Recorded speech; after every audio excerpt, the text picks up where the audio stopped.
Hey, what's up guys? I know it's been a little while, but I'm back. Let's talk about Paddington 2. This is the first film I've seen that was released in 2018, and it's directed by Paul King, who also did the original, which is a live-action and CGI animated comedy family film. It's based on the original stories of Paddington Bear, and I just found out the first film that came out was actually the most successful non-US studio family film of all time. When you really think about it, that's pretty awesome. The first one came out in 2014, so it's pretty cool how recent that is. So this time around, Paddington is now settled with his family, the Browns, who live in London, and he is looking forward to celebrating his Aunt Lucy's 100th birthday. Because she doesn't live with them, he finds this really awesome pop-up book of London that he wants to send to her as a birthday present. But there's someone else who's very interested in this book, and this causes a problem for Paddington and the rest of the family. Now, I thought this was a very surprising sequel, and I liked it even more than the first one. I can't really say if I remember at all growing up with the Paddington stories or reading them, but I was just really intrigued to see an overall entertaining family film, and I was not disappointed by these movies. I'd say it's one of those you just gotta go in and check out and see for yourself. What I really like is how well it delivers entertainment for all ages. This isn't just a movie for kids,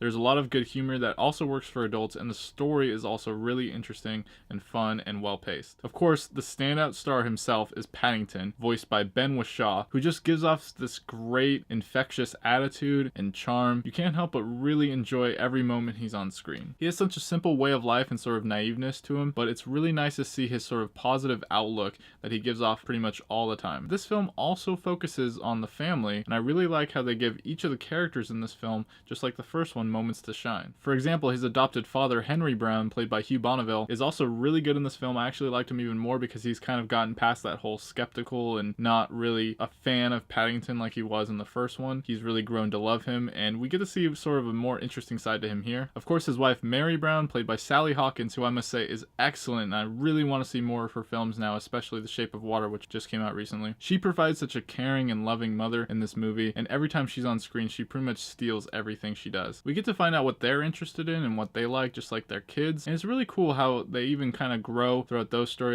and tie those things together in little fun ways throughout the movie. We also get fun little side characters like Mrs. Bird, played by Julie Walters, as well as Peter Capaldi playing Mr. Curry. Now, this film took it up another level though and introduced us to some other characters that were really fun, like this prisoner named Knuckles McGinty, played by Brendan Gleeson. He is a safe cracker as well as the cook for this prison. How does the story shift towards something about prison? Well, I'm not going to spoil that for you. We also get to see a fun character in Phoenix Buchanan, played by Hugh Grant, who is a narcissistic actor and kind of an overall weirdo. Now, I grew up with films that had a similar concept, kind of like Stuart Little, but I really like seeing a movie like this where the animation blends so well with the live action, you almost can't even tell that Paddington himself isn't real. That's how good it looks. The film has a lot of silliness to it, but that's a good thing. It gives off this level of heart that is really nice, as well as really good editing that is done throughout the movie. You're going to be surprised by a lot of what you see here. One thing I thought this film did too that was really nice was there was a nice step in the sort of emotional attachment that we got to Paddington this time around. I really like what they did with him here. There's several moments where you really feel for his character, and it was done beautifully. The film is very well paced with just the right amount of humor. It never feels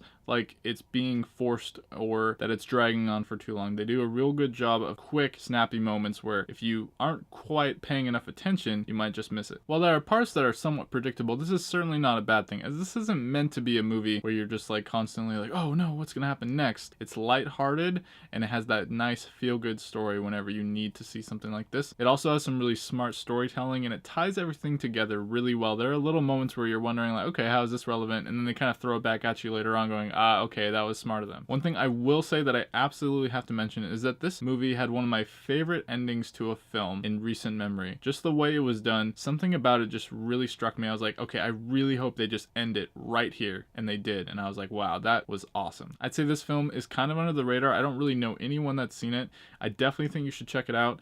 Go ahead and watch the first one too, which is available right now on Netflix, and then go see this one in theaters when you can. What I also like is it doesn't quite feel like a sequel. I mean, you don't have to see the first one, but I definitely recommend it. It just sort of feels like a continuation of the story, like almost like you're watching a series of films. I don't know if that makes sense, but it definitely didn't have this sort of like, oh, bigger, better sort of feeling to it. It just felt like its own movie, which I really appreciated. Paddington 2 delivers a wonderfully surpassing sequel with heart and an emotional journey, proving there's more to this bear than meets the marmalade. And that's why this film is a Dyligent pick. So guys, what did you think of Paddington? Have you heard about it before? What are some of your favorite animated or live action kind of combination films, or just general films that you feel like are a little bit under the radar and you wish more people had seen? Also, what are some of your favorite gems that you found in the month of January? My name is Dylan, and if you love entertainment, subscribe to my channel while this video ends and send me a thumbs up before you go. Thanks for watching, and stay diligent.